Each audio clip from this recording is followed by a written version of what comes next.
దేవునితో సహవాసం ఉంటే ఎంత బాగుంటుందో, ఆ సహవాసం నుండి విడిపోతే ఎంత దారుణం ఉంటుందో కొన్ని విషయాలు ఆలోచించేద్దాం. మనకు శిక్షలు చాలా రకాలు తెలుసు కదా. శిక్షలు తెలిసే తెలియదండి. జైలు శిక్ష ఉందా? ఓకే. స్టేషన్లో శిక్ష, తల్లి శిక్షిస్తుంది, తండ్రి శిక్షిస్తుంది, కొట్టడం శిక్ష, తిట్టడం శిక్ష, ఇవన్నీ ఉన్నాయి కదండి. శిక్షల్లో రకరకాల కఠినమైన శిక్షలు కూడా మనకు కనిపిస్తుంటుంది. మరి దేవుడు శిక్ష ఎలా ఉంటుంది అని మనం ఆలోచించగలిగితే, మనము అనుకున్న దానికంటే మనం అనుకోవడానికి తేలికగా ఉన్నా కానీ అది కష్టంగా అర్థం చేసుకుంటూ ఉంటుంది.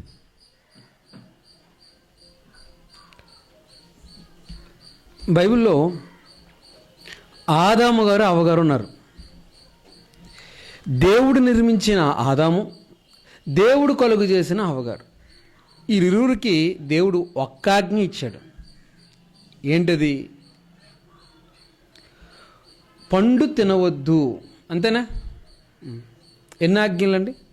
ఒకటే. ఆ ఆజ్ఞ వారు ఏం చేశారండి? మీరారు. ఆజ్ఞ మీరినప్పుడు కర్రెచ్చుకుని కొట్టాడా? కత్తితో పొడిచాడా? ఏం చేశాడండి? ఏం చేశాడు? ఇద్దరిని ఏదోను తోట నుండి బయటికి పడిచాడు. అంటే ఆజ్ఞ, దేవుని ఆజ్ఞ అనేది అతిక్రమిస్తే ఆటోమేటిక్గా ఏటైపోతున్నాం? దేవునికి దూరం అవుతున్నాం. వాళ్ళు శిక్షించే విధానం చూస్తే, దేవుడు ఆ తప్పు చేయకముందు వారు ఏదోని తోటలో చక్కగా జంతువులకి అన్నిటికీ పేరు పెట్టాడు ఆదాము గారు. అన్నిటితోనూ బాగున్నాడు ఆదాము.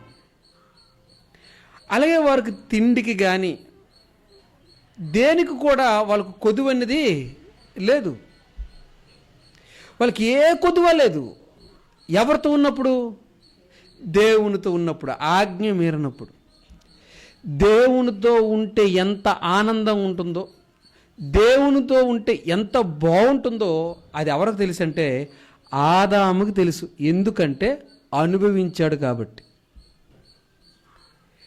మరి ఇంత అనుభవించిన వ్యక్తి, ఈ ఇరువురు కూడా, భార్య భర్తలు కూడా ఎన్ని ఆజ్ఞలు మీరారంటే ఒకటే ఆజ్ఞ మీరారు. ఈ ఆజ్ఞ మీరిన వెంటనే దేవుడు వాళ్ళని పనిష్మెంట్ ఏమి ఇచ్చాడంటే, ముందు ఈ ఏదైనా తోటలను మీరు వెళ్ళిపోండి, మరలా ఏదైనా తోటలకు మీరు రావడానికి వీలు లేదు. చూడండి, గమనించండి, ఈ విషయం మనం ఆలోచించండి. ఆదాము అవ్వ గురించి ఏంటి మనకు పాత నిబంధనలో రాయబడి ఉంది, క్రొత్త నిబంధనలో కూడా రాయబడి ఉంది. కానీ ఆదాము అవ్వ గురించి ప్రతి సందర్భంలో రాయబడినప్పుడు ఎన్ని తప్పులు రాయించారండి దేవుడు? ఒక్కటే.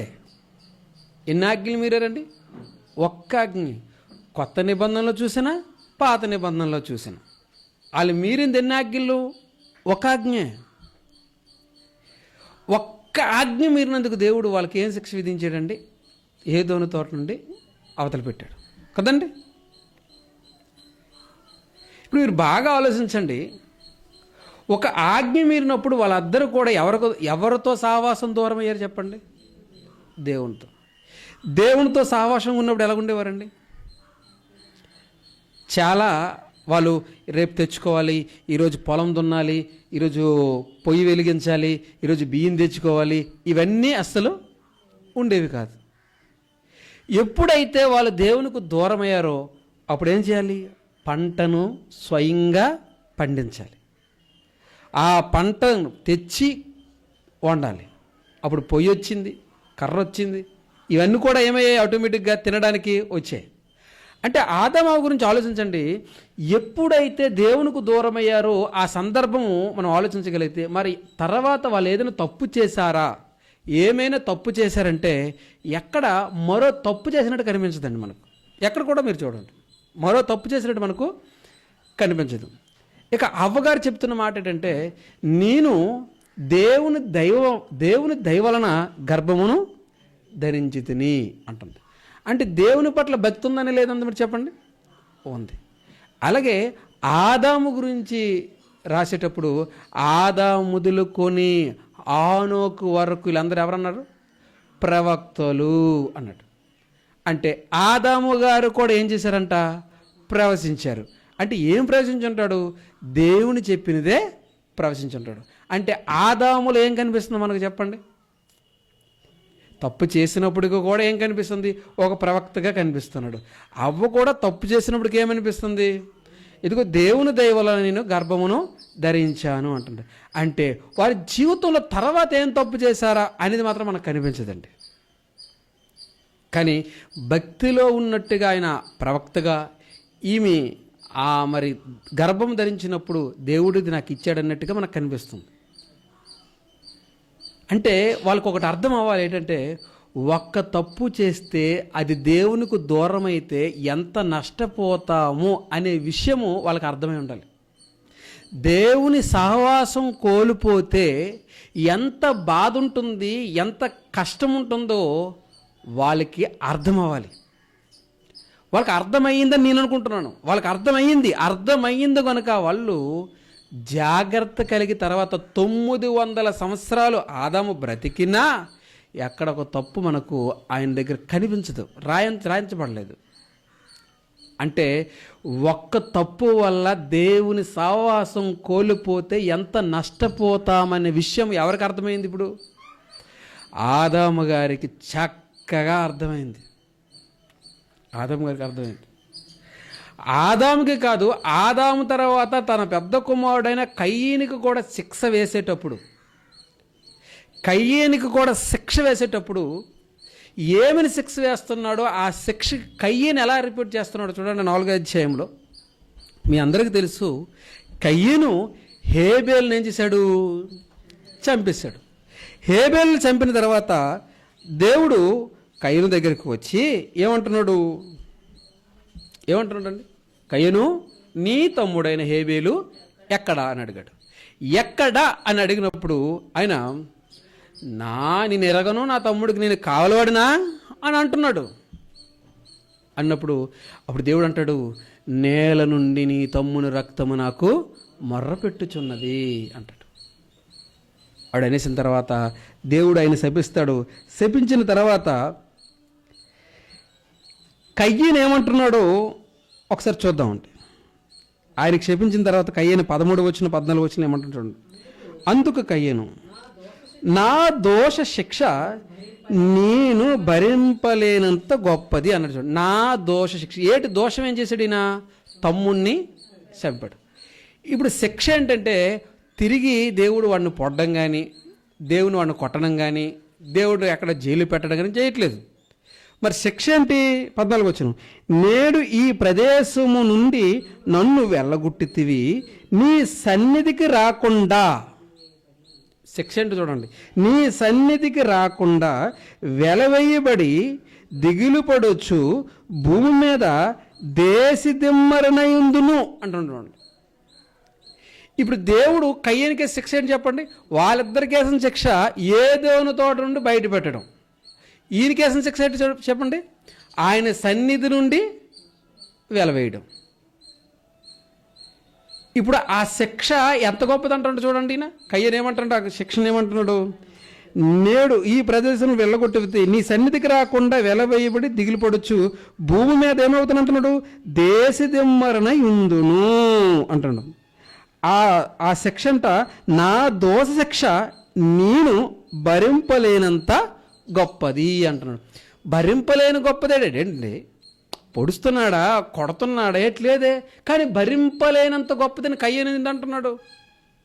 ఎందుకంటాడు అది? ఇప్పుడు మీకు అన్నాడు అనుకోండి, నువ్వు ఎవరికైనా పొడిచినప్పుడు ఏదైనా చేసినప్పుడు ఎవరైనా వచ్చి ఎక్కడ నుండి వెళ్ళిపోరా ఇక్కడికి ఎప్పుడు రాకరనగానే మీకు ఎంత సంతోషం, అబ్బా ఇందులో బాగా తప్పించుకున్నానండి అని మనం పరుగుట్టుకి వెళ్ళిపోతామా లేదా? వెళ్ళిపోతాం. అబ్బా ఎంత బాగుంది అనుకుంటామా? అనుకుంటాం. కానీ కయ్యను మాత్రం అలాగ అనుకోవట్లే. ఇది నేను భరించలేనంత గొప్పది. ఇప్పుడు భరించలేనంత గొప్ప శిక్ష దేవుడు ఏం వేశాడంటే, నా సన్నిధి నుండి నువ్విక వెళ్ళిపో. ఇక ఆయన సన్నిధి నుండి ఇక బయటికి వెళ్ళిపోతే ఇంకేముందంటే దేశి దిమ్మరవై తిరగడమే. ఇది మీకు అర్థమైందా? అర్థమైందా? మీకు ఎక్కడ అర్థమవుద్ది? కొన్ని విషయాలు చెప్తే మీకు క్లారిటీగా అర్థమవుతుంది. శిక్షలు చాలా రకాలు చూశారు, కానీ నేను అడుగుతున్నాను, మన ఇంట్లో మనం ప్రేమించిన, మనము సహవాసం చేసిన మన తల్లి గారు మరణిస్తే ఎలా ఉంటుంది? బాధగా ఉంటుందా ఉండదా? ఉంటుందా? ఉంటుంది. మన తండ్రి గారు మరణిస్తే, అంటే మన తండ్రి గారు మనకు దూరం అయిపోతే ఏమవుతుంది? బాధగా ఉంటుంది. మన భర్త గారిని, మిమ్మల్ని పెళ్ళిళ్ళు చేసుకున్న భర్త గారు దూరం అయిపోతే ఎలాగుంటుంది? ఎలాగుంటుంది? మీరు ప్రేమిస్తున్న పిల్లలు మీకు దూరం అయితే ఎందుకు బాధగా ఉంటుంది? దూరమే కదా అయ్యారు, అనుకోలేం కదా.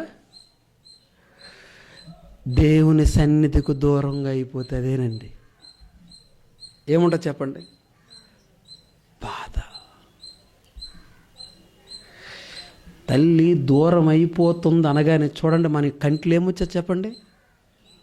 దూరం అయిపోద్ది. ఇక తల్లి దూరం అయిపోద్ది అనగానే మన కంట్లో ఏమొచ్చా చెప్పండి? అది ఏంటండి ఆ బాధ? అలాగా ఆశ్చర్యమైపోతాం, అయ్యో అంటాం, నా తల్లి ఎలాగైనా బ్రతకాలంటాం, ఎన్ని అప్పులైనా చేస్తాం. అంటే తల్లి దూరం అయిపోతుంది, హృదయం ఏమైపోతుంది? హృదయం ఏమవుతుందండి? తట్టుకోలేకపోతుంది. తండ్రికి పోతాడు గంటలు అనగానే ఈ హృదయం తట్టుకోగలదా?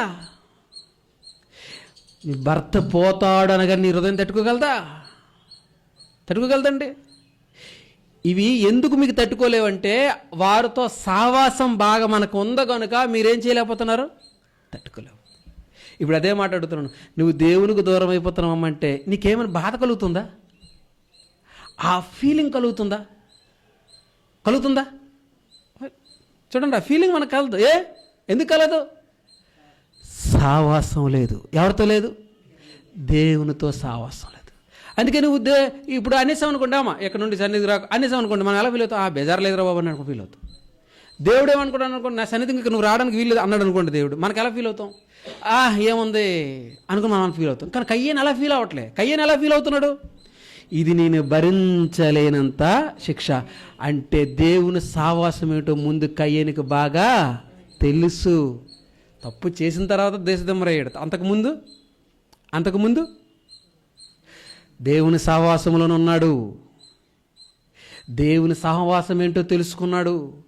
దేవుని విషయంలో అర్థం చేసుకున్నాడు. దేవుడు అంటే అర్థమైంది. కానీ అర్థమైంది కానీ తప్పు చేయడం వల్ల ఇప్పుడు ఎవరికి దూరం అయిపోతున్నాడు? దేవుడు దూరం అయిపోతాడు. దేవునికి దూరం అవ్వడం అంట అది ఏ శిక్ష అంట? భరించలేనంత శిక్ష అంట. అంటే మనతో సహవాసం చేసిన వారు ఎవరైనా మనకు దూరమైతే మనకి ఎంత బాధ కలుగుతుందో, దేవునితో సహవాసములో ఉన్నవారు దేవునికి దూరమైతే ఆయనకంట బాధ కలుగుతుంది. ఎందుకంటే దేవునికి నువ్వు అంత దగ్గరైనప్పుడు దేవుని పిల్ల. మరి మనకెందుకు ఇప్పుడు బాధ కలగట్లేదంటే మనం దేవునితో అంత సహవాసం ఏమీ లేము. ఆదామున్నంత సహవాసం, కయ్యూనంత మనం లేము. అందుకే దేవునికి దూరం అంటే కనీసం ఈ కన్నీరు వస్తుందండి. మనకి కన్నీరు రాదు. అది అమ్మ దూరం అయిపోతుందంటే బలబల వచ్చేస్తుంటాయి. భర్త దూరం అయిపోతుండంటే, నీ కంటి ముందు నీ కూతురు, నీ కంటి ముందు నీ కొడుకు దూరం అయిపోతుండంటే ఎలా ఫీలింగ్ వస్తుంది మీరు చూడండి. ఎలాంటి ఫీలింగ్ వస్తుంది చూడండి. అయ్యో నా కొడుకు వెళ్ళిపోతున్నాడు, అయ్యో నా కూతురు వెళ్ళిపోతుంది, అయ్యో నా భర్త అంటామే. అదే దేవుడు దూరం అయిపోతుంది చూడండి, కంటిలో కన్నీరు కాదు కదా, చెమ్మ కూడా రాదు మనకు. ఎందుకంటే దేవునితో సావాసం ఇంకా మనం బాగా చేయట్లేదు. దేవుని పిల్లలు, దేవునితో సావాసం మనం బాగా చేయలేకపోతున్నాం. ఎందుకంటే లోకం ఒకటి ఉంది కదా, దానితో స్నేహం మాత్రం చాలా బాగా చేస్తాం. మీకు కొన్ని విషయాలు చెప్పనా? మీ ఆస్తి కూలిపోయారనుకోండి, మీ ఆస్తిని మీరు కోల్పోయారనుకోండి, కూర్చుని ఎన్ని రోజులు ఏడుస్తారో తెలియదు. ఏడుస్తారా లేదా? ఏడుస్తారా? మీ దగ్గర ఉన్న పొలం ఎవరైనా తీసుకుని ఆక్రమించారనుకోండి, మీరు కూర్చుని ఎన్ని రోజులు ఏడుస్తారా లేదా? మీ ఆస్తులు మీకు దూరం అయిపోతే బాధ కలిగి ఏడుపులు వస్తున్నాయి, కానీ నువ్వు దేవునికి దూరం అయిపోతున్నావనే బాధ ఎప్పుడైనా కలుగుతుందా? ఆ మనసులో బాధ వస్తుందండి. చచ్చిపోతామంటే ఈ శరీరం వెళ్ళిపోతుందని బాధపడతాం. రోగం వస్తే చెయ్యి పోతుందేమో, ఈ కాలు పోతుందేమో, ఇవేవో పోతున్నావేమో, అవయవాలు పోతున్నవేమో, డబ్బు పోతుందేమని ఎన్ని సందర్భాల్లో మనం బాధపడి ఉంటాం, ఏడ్చుంటాం. కానీ నాకు దేవుడు దూరం అయిపోతున్నాడు, ఆయన సన్నిధి నాకు దూరం అయిపోతుందనే బాధ, చింత ఎప్పుడు కలిగిందండి మనకి? ఎప్పుడు కలిగిందండి? కలుగుతుందండి, ఇప్పుడు కలగదండి. విషయం ఏంటంటే, పెద్దలు కూడా ఒక మాట చెప్పారండి. ఏంటంటే, ఒరే భార్య భర్త ఉండగా, భార్య బ్రతికుండగా భార్య విలువలు నీకు ఎప్పటికీ తెలియవు. అంటే భార్య విలువ తెలియాలంటే ఏం జరగాలి? భార్య దూరం అయితేనంట దాని విలువ. మరి భర్త విలువలు ఎప్పుడు అర్థమవుతాయంట? భర్త దూరం అయితే విలువ అర్థమవుతుందంట. అంటే ఇక నా భర్త ఇక నా జీవితంలో రాడు, ఇక భర్తను కోల్పోయాను అనుకున్నప్పుడు ఆటోమేటిక్గా ఆ విలువ ఏంటి? ఆటోమేటిక్గా తెలుసు కదా. భర్త లేని ఆడపిల్లని సమాజం ఎలా చూస్తుంది? ఒక పెళ్ళికి పిల్లదు, ఒక పేరంటానికి పిల్లదు. ఏ మాత్రం నువ్వు ఎదురు వచ్చేసావు అనుకో, ఎన్ని తిట్లో తిడతారు. ఏ మాత్రం నువ్వు మర్చిపోయి ఇంట్లోనికి వచ్చేసావు అనుకో, ఏమంటారండి? ఎన్ని తిట్లో తిడతారు. సమాజంలో భర్త లేని స్త్రీని అలా చూస్తారు, భర్త చనిపోయిన కూడా అలా చూస్తారు. అంటేనా? అంటే భర్త మరణించినప్పుడు మనకేం అర్థమవుతుంది? విలువ. అంటే ఆయన శాశ్వతంగా దూరం అవుతున్నప్పుడు దాని విలువ మనకు అర్థమవుతుంది. ఒక తల్లి శాశ్వతంగా దూరమైనప్పుడు మనకు ఆ విలువలు అర్థమైతే, ఇప్పుడు ఆలోచించండి, దేవుడు శాశ్వతంగా మనకు దూరమైతే అప్పుడేమి గుర్తొస్తుంది చెప్పండి? దేవుని విలువ గుర్తొస్తుంది. అంటే దేవుడు ఎంతకైనా మనకు ప్రేమ చూపించి, కరుణ చూపించి, అమ్మ నాన్న ఎన్ని అంటున్నా మనకి ఈరోజు దేవుడు అంత దగ్గర ఉండడేమో, కానీ ఒక రోజు ఇక శాశ్వతంగా ఇక దేవునికి దొరకనంత దూరం వెళ్ళిపోతున్నామన్నప్పుడు ఆ రోజు చాలా బాధ మనకు కలుగుతుంది. ఎంత బాధ కలిగినా చచ్చిపోయినోడు తిరిగి వస్తాడా అంటారు మనోలే, అంటారా లేదా? అలాగే మనము ఒకవేళ దేవునికి భూమి మీద దూరమై కను మూస్తే ఇక దేవుడు ఇంక దిగి వస్తాడా మన దగ్గరికి అంటే ఇక రాడు. ఇక కలయిక ఉండదు, ఈ బంధం ఉండదు, ఈ ఆప్యాయతలు ఉండవు, ఇవన్నీ ఉండవండి. కొంచెం ఎగ్జాంపుల్ కొన్ని విషయాలు చెప్తాను చూడండి. ఒక బైక్ మీద ముందు కొడుకును కూర్చోబెట్టి వెనక తండ్రి కూర్చొని ఆ కొడుకు హ్యాండిల్ పట్టుకొని ముందుకు వెళ్ళిపోతున్నప్పుడు నేను అడుగుతున్నాను, ఆ కొడుక్కి ఏమాత్రమైన భయం కలుగుతుందా? కలుగుతుందండి? ఏం కలగదండి. ఎవరున్నారని అంటే తండ్రి పక్కన ఉండగానే కొడుక్కి ఏమొచ్చింది ఆటోమేటిక్గా? అమ్మో. మొన్న సముద్రంలోటు పిల్లలకి స్నానం చేయడానికి వెళ్ళినప్పుడు సతీష్ చాలా లోతుల్లోకి వెళ్ళిపోతున్నాడు. ఆ లోతుల్లోకి వెళ్ళిపోతున్నప్పుడు నేను, ఎవరే నీకు ఈత రాదు కదా, నువ్వు ఎందుకురా లోతుల్లోకి వెళ్ళిపోతున్నావు?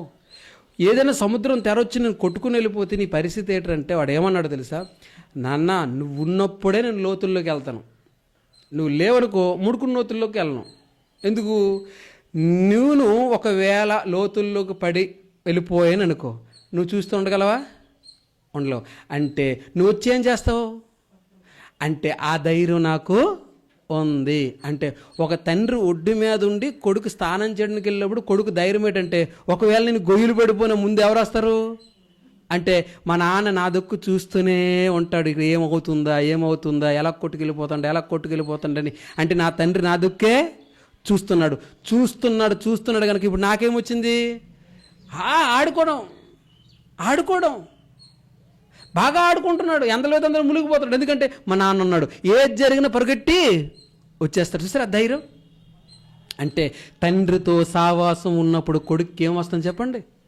ధైర్యం. మరి దేవునితో సావాసం ఉన్నప్పుడు ఏం పిల్లలు ఎంత ధైర్యం తెలుసా? ఎంత ధైర్యం ఉంటుందో తెలుసా? ఎంత ధైర్యం ఉంటుందో ఒకసారి ఆ మాట చూడండి. కీర్తనల గ్రంథము 34వ అధ్యాయం. కీర్తనల గ్రంథము 34వ అధ్యాయం 7వ వచనం చదువుతాం చూడండి. కీర్తనల గ్రంథము 34వ అధ్యాయం 7వ వచనం చదువుతాం చూడండి. కీర్తనల గ్రంథము యెహోవా యందు భయభక్తులు గలవారు చుట్టూ. చూడండి, యెహోవా యందు భయభక్తులు గలవారు చుట్టూ ఆయన దూత ఏం చేస్తుందంటండి? కావలి. దేవుని యందు భయభక్తులు గల వ్యక్తి ఎదుట ఏది ఉంటుందంటండి? దేవదూత. దేవదూత ఏం చేస్తుందంట ఆ వ్యక్తి గురించి? కాపలా. ఎందుకంటే కాపలా వస్తుంది? ఇప్పుడు అది కాపలా కాసి ఏం చేస్తుందండి? ఏంటి మీరు ఇప్పుడు పెద్ద పెద్ద ధనవంతునిలో గేట్ దగ్గర ఎవరు ఉంటారండి? వాచ్మెన్స్ ఉంటారు. ఎందుకు ఉంటారు? ఆ ఇంటికి వారు కాపలా. ఎందుకు కాపలా? ఆ ఇంటికి ఏమి జరగకుండా వారు చూసుకుంటారు. ఇప్పుడు ముఖ్యమంత్రి వెళ్ళాడు అనుకోండి, ఎవరు ఉంటారండి? గన్మెన్లు ఉంటారు. ఎందుకంటే అంత మంది ఉంటారండి ఆయన కాపాడడానికంటే. ఆయన కాపాడాలి, రక్షించాలి. ఆయనకి ఎక్కడ దెబ్బ తగలకూడదు. ఆయనకి ఎక్కడ దెబ్బ తగలకుండా ఏం చేయాలంట? రక్షించాలి.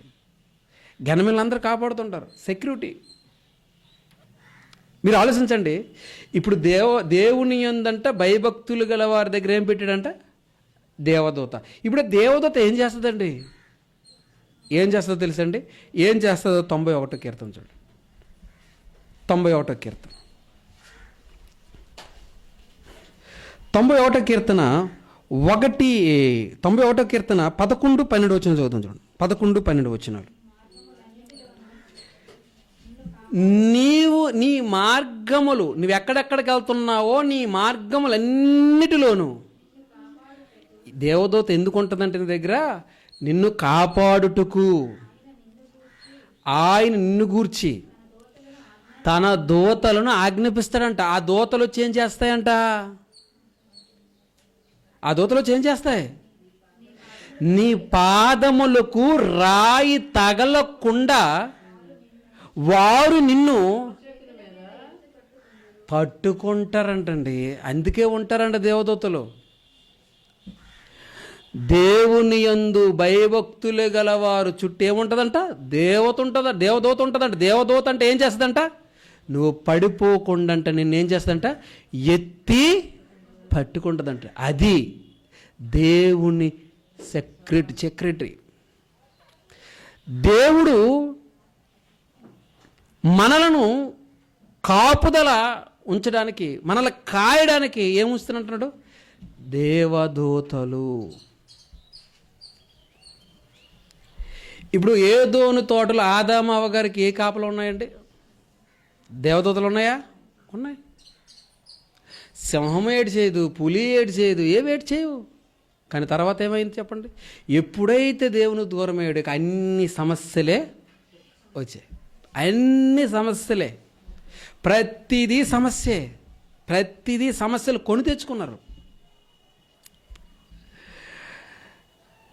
ఇప్పుడు ఆలోచించండి, ఇంత చక్కగా దేవుడు కాపాడుతున్న ఆ కంచెలో ఉంటున్న మనము బయటికి వెళ్ళామనుకోండి, బయటికి వెళితే దేవుడు ఏం చేస్తానన్నాడు తెలుసా?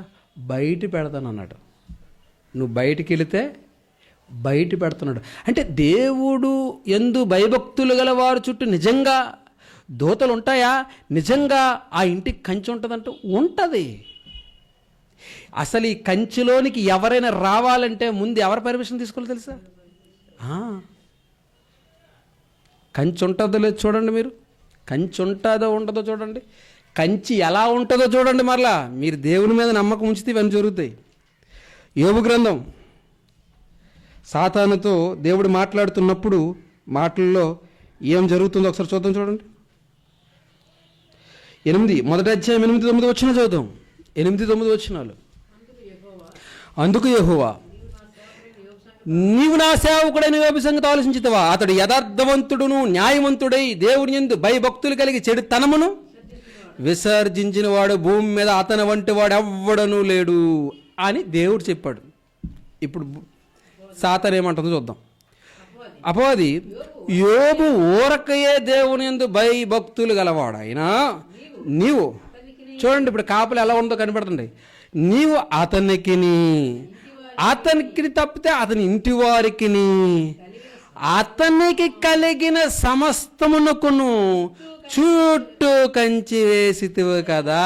అతనికి మాత్రమే కాదు, కుటుంబానికి కూడా, కుటుంబం మాత్రమే కాదు, ఆయన సంపాదించిన ఆస్తులన్నిటికీ కూడా ఏం వేసాడంటే, ఆ ఎవరి కంచి అది? దేవుని కంచి. మన కంచి కాదు. మనం వేస్తాం కంచులు, మన రకాల కంచులు బోళ్ళు తెలిసి, మనకు చుట్టూ గోడ కట్టేస్తాం, లేకపోతే ఏవో పుల్లలో లేకపోతే ముళ్ళులో కంచెలు మనం పెడతాం. కానీ యోబు ఆస్తులకును, యోబు కుటుంబమునకును, యోబుకును టోటల్గా దేవదూతల కంచి. ఆ కంచిలోనికి సాతాను వెళ్ళలేక ఎక్కడికి వెళ్ళింది?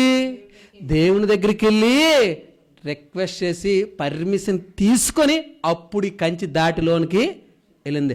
అంటే పర్మిషన్ లేకపోతే కంచిది దాట లేదు. చూసారా, దేవుడు కాపుదలదండి. ఎప్పుడు అర్థమవుతుంది? దేవునితో సావాసం చేసినప్పుడు, దేవుని యందు భయభక్తులు కలిగి ఉన్నప్పుడు, దేవుని ఇష్టాన్ని నెరవేరుస్తున్నప్పుడు దేవుడు పెట్టిన కాపుదలండి. లేకపోతే ఏంటి, ఎన్నో సందర్భాల్లో ఎన్ని ప్రమాదాలు జరిగాయండి, ఎన్ని ప్రమాదాలు జరిగాయి. అంతెందుకు, నా జీవితంలో బోల్డ్ ప్రమాదాలు జరిగాయి. రోడ్డు ప్రయాణంలో ప్రమాదం జరిగింది, నీటిల్లో ప్రమాదం జరిగింది, బోట్ల మీద ప్రమాదాలు జరిగింది. ఈ ప్రమాదాలన్నిటిలో కాపాడుబడ్డానంటే అది నా గొప్పతనమేమీ కాదు. దేవుడు ఏం చేశాడంటే కంచె, ప్రాణం పోకుండా కంచె. ఎన్నో జబ్బుల నుండి కాపాడబడుతున్నాను, ఎన్ని రోడ్డు ప్రమాదాలు, ఎన్ని సముద్ర ప్రయాణాల్లో ఎన్నో దగ్గర కాపాడబడుతున్నాము అంటే ఎవరేశారు కంచె? దేవుడేశాడు కంచె. కంచె అంటే మీకు తెలుసా? గొర్రెలకి చుట్టేస్తాడు గొల్లవాడు. ఏంటేస్తాడు? కంచి. లాగా అక్కడ కొయ్యలు పైతే చుట్టూ ఏం చేస్తాడండి? వలలు కడతాడు. వలలు కట్టి ఒక దగ్గర టెంట్ వేసి ఆ టెంట్ కింద కూర్చొని కర్ర పట్టుకుని ఉంటాడు. నేను అడుగుతున్నాను, గొర్రెలకి ఎందుకండి ఆ చుట్టుపక్కల వలేసాడు?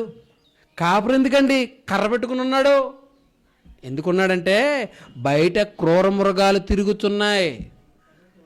ఒక నక్క, ఒక కుక్క, ఏంటి, ఒక పులి, ఇలాంటివి ఎన్నో తిరుగుతున్నాయి. ఆ వాటిలో నుండి ఈ గొర్రెలన్నిటిని ఏం చేయాలి? కాపాడాలి. కాపాడడానికి దేవుడు, క్షమించండి, కాపాడడానికి గొల్లవాడు చుట్టూ కూడా ఏమేశాడు? కంచి. అది మీకు అర్థమైతే దేవుడు కూడా తన పట్ల భయభక్తులు గల వారి చుట్టూ ఏమేశాడంట? కంచె. ఇప్పుడు అడుగుతాను, కంచి దాటి గొర్రె బయటికి వెళ్ళిందండి. కంచి దాటి గొర్రె బయటికి వెళ్ళింది. ఇప్పుడు ಅದಕ್ಕೆ ఏమని చెప్పండి? రక్షణ లేదు. ఇంకేముంది? ప్రమాదం. తన నోరు తిన్నకి తీసుకెళ్ళి ఏదో జంతువులు పెట్టడమే, ఇంకేం చేయలేదు ఈ గొర్రె. అలాగే దేవుని రక్షణ, దేవుని కంచులో ఉన్న మనము ఏ మాత్రము దేవుని దాటిల్లామనుకోండి, కంచి దాటిల్లామనుకోండి, ఏముంటుందో తెలుసా? ఏముంటుందో తెలుసా అండి? ఏముంటుందో చెప్పండి. అపవాది గర్జించే సింహం వలె ఏం చేస్తున్నాడంట? తిరుగుచున్నాడు. ఎవరిని మింగుదునా అని ఎదురు చూస్తున్నాడు. దొరికిన వెంటనే ఏం చేస్తాడో తెలుసా? మింగేస్తాడు. మింగేస్తాడు అనుకుని సింహం వచ్చి నీ బుర్ర మింగేయడం కాదు. లోకములో ఉన్న చెత్తంతా, ఏవైతే పాపాలు ఉన్నాయో, ఏవైతే చెడులు ఉన్నాయో అందులో నిన్ను మింగేస్తాడు పూర్తిగా. నువ్వు దొంగతనంలో బహుప్రియుడు అయిపోతావు, వ్యభిచారంలో బహుప్రియులు అయిపోతావు, అబద్ధములో టాపర్ అయిపోతావు, ఏంటి, ఇక బూతులు మాట్లాడడంలో ర్యాంకర్ అయిపోతావు. ఇక టోటల్గా సాతానికి పెద్ద జోకర్ అయిపోతావు. అది మింగేయడం అంటే. మింగేయడం అంటే ఏంటి? మేక మేడొచ్చి సింహం మింగినట్టు కాదు, గొర్రె మేడొచ్చి సింహం అలాగా మింగడం కాదు. ఈ మింగడం ఏంటంటే, సాతాను మింగడం టోటల్గా మనల్ని లోకంలో పూర్తిగా కలిపిస్తుంది. ఇక దేనికి కూడా, లోకంలోకి దేనికి కూడా అడ్డు ఉండదు, ఇంకా పూర్తిగా వెళ్ళిపోతావు అంతే. కంచి దాటితే ఇప్పుడు ఆలోచించండి, ఎంత సావాసంలో ఉన్న ఆదాం అవ్వగారు, ఎంత సావాసంలో ఉన్న కయ్యను ఒక్కసారి కంచి దాటిస్తున్నప్పుడు దేవుడు ఇప్పుడు ఏమనిపిస్తుందండి వీళ్ళకి? ఓరి నాయనో, ఇన్ని రోజులు దేవుని చక్కగా ఆయన నీడల్లో ఉన్నాం, ఇప్పుడు దేవుడు ఏం చేస్తాడు? మనల్ని బయటికి పంపిస్తాడు. బయట ఏం చేస్తుంది? బయట ఏముంది? పాపం అనే రాక్షసుడు ఉన్నాడా? ఉన్నాడు. ఆ మాట చూడండి, ఆదికాండంలోనే 4వ అధ్యాయంలోనే, ఆదికాండం 4వ అధ్యాయం కయ్యూనుతో మాట్లాడుతున్నప్పుడు ఏమంటున్నాడు చూడండి. 6-7 వచనం చదువుదాం. యెహోవా కయ్యూనుతో, నీకు కోపమేలా, ముఖం చిన్నబుచ్చుకుని ఉన్నావేమి? నీవు సత్క్రియ చేసిన ఎడల తల ఎత్తుకునవా? సత్క్రియ చెయ్యని ఎడల ఏముందంట? వాకిట పాపము పొంచియుండును. అంటే దేవునిలో లేకపోతే, దేవుని సహవాసంలో లేకపోతే బయట ఏముందంటున్నాడు? పాపం ఎలాగుందంట? పొంచంటే ఆకలేసినప్పుడు సింహం ఎలాగ ఎదురు చూస్తుందో, నువ్వెప్పుడు దొరుకుతావు అనేది ఎదురు చూస్తుంది. ఎప్పుడు దొరుకుతావని. ఎందుకు? ఒక్కసారి మనల్ని ఏం చేస్తుందండి? మింగేస్తుంది. పాపం పొంచి ఉండును, నీ ఎడల దానికి వాంచి కలుగును, నీవు దాన్ని ఏలంత గొప్పడు అయిపోతావు. చూసారంటే ఎంత బానిసత్వంలోకి వెళ్ళిపోతాం. దేవుణ్ణి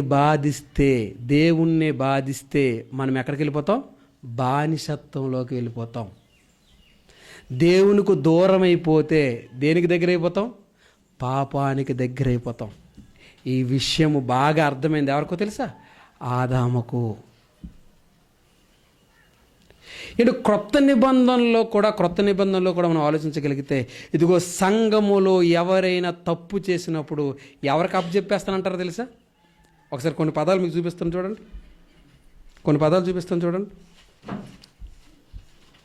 మొట్టమొదటిగా రోమపత్రిక మొదటి అధ్యాయం.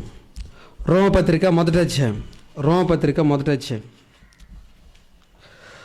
రాసిన పత్రిక మొదటి అధ్యాయం 25వ వచనం చూద్దాం చూడండి. 26 డైరెక్ట్గా 26వ వచనం చూద్దాం. అందువలన దేవుడు తుచ్చమైన అభిలాషులకు వారిని అప్పగించెను. తుచ్చమైన అభిలాషలు అంటే, తుచ్చమైన అంటే చిన్న చెత్త. ఏంటి మరి? ఒక తీపి అనే లక్షణం కానీ, గుణము కానీ, ఒక కారం అనేది కానీ, ఒక పులుపు అనేది కానీ, ఇవన్నీ గుణాలు కదండి. ఈ గుణాలు నిజంగా మంచి రుచికారం ఇచ్చిన గుణాలు, అంతే కదండి. అవి నాలుక మీద ఎంత టైం ఉంటాయండి? జస్ట్ ఎన్ని నిమిషాలండి? కొన్ని నిమిషాలే, తర్వాత ఉండదండి. అలాగే మనం ఈరోజు పాపములో కోరుకున్న ప్రతిది కూడా తుచ్చమైన సంగతులు అండి. అవి చాలా చీపు. కానీ నువ్వు అవే అలవాటు అయిపోతే దేవుడు కూడా నేను అప్పచెప్తాను అంటున్నాడు, దానికి అప్పచెప్తాను అంటున్నాడు. 28 వచనం చూడండి, ఇంకా ఏమంటున్నాడు? 28 వచనం. మరియు వారు తమ మనసులో దేవునికి చోటు ఈ నెలకు పోయిరు గనుక చెయ్యిరాని కార్యములు చేయుటకు దేవుడు భ్రష్ట మనసుకు వారిని అప్పగించును. ఏంటండి? ఎవరు అప్పచెప్తారంటండి? ఇక దేవుడే ఫాలో. ఇక దేవుడు వద్దనుకునే స్థాయి అండి అది. ఇక ఏంటి? ఈ వారం కాకపోతే వచ్చే వారం వెళ్తామని మనం అనుకుంటాం, వచ్చే వారం కాకపోతే మరో వారమైనా వెళ్తామంటే మనం అనుకుంటాం, ఈ నెల కాకపోతే మరో నెలైనా వెళ్తామంటే మనం అనుకుంటాం. అది మనం అనుకుంటాం, వెళ్తుంటాం, వస్తుంటాం. కానీ దేవుడు నువ్వు వద్దు అనుకుంటే ఏం జరుగుతుందో తెలుసా? ఒక్క వారం కాదు కదా నువ్వు రాలేవు ఇక్కడికి. ఎందుకు? నీకు ఎక్కడ ఏ పనులు ఇష్టమే ఆ పనుల్లోనే ఉంచేస్తాడు. ఇంకా నువ్వు ఇక్కడ సన్నిధికి రమ్మన్నా రాలేవు. ఇక దేవుడు వద్దు అనేసుకున్నాడు అనుకోండి, ఇక్కడ మనుషులు ఏ పనుల్లో బిజీ అయిపోతారు చూడండి. 29వ వచనం. అట్టివారు ఏమవుతారు చూడండి. సమస్తమైన దుర్నీతి చేతను, దుష్టత్వము చేతను, లోభము చేతను, హింస చేతను నిండుకొని మచ్చరము, నరహత్య, కలహము, కపటము, వైరమనే వాటితో ఏమైపోయారంటండి? దేవుడి విడిచిపెడితే ఇక దానితో నిండిపోవడమే. ఇక పరిశుద్ధత, పవిత్రత, యథార్థత ఇవి ఉండవు. ఎందుకంటే దేవుడు లేడు నీ దగ్గర. దేవుడిని విడిచిపెట్టేశాడు. చాలామంది అనుకుంటారు, నేను ఎన్ని సంవత్సరాలు వెళ్ళకున్నా పర్లేదండి మందిరానికి, నేను ఏ తప్పులు చేసినా పర్లేదు అనుకుంటున్నావు నువ్వు. ఆల్రెడీ దేవుడు నీకు ఆల్రెడీ శిక్ష విధించేశాడు. ఏం శిక్ష? తన సన్నిధికి రాకుండా నీకు అడ్డు బండగా చాలని పెట్టేశాడు. ఆటలో నువ్వు కొట్టుకుపోతున్నావు. వాటిలోనూ కొట్టుకుపోతున్నావు. ఇక నువ్వు అవసరం లేదమ్మా, నువ్వు అవసరం లేదమ్మా, ఇంకంతే. ఎక్కడ కొట్టేశాడు ఇంకా పరలోకంలో కూడా ఏం చేస్తాడు ఇంకా. ఇక నువ్వు వద్దమ్మా, నువ్వు రాకు.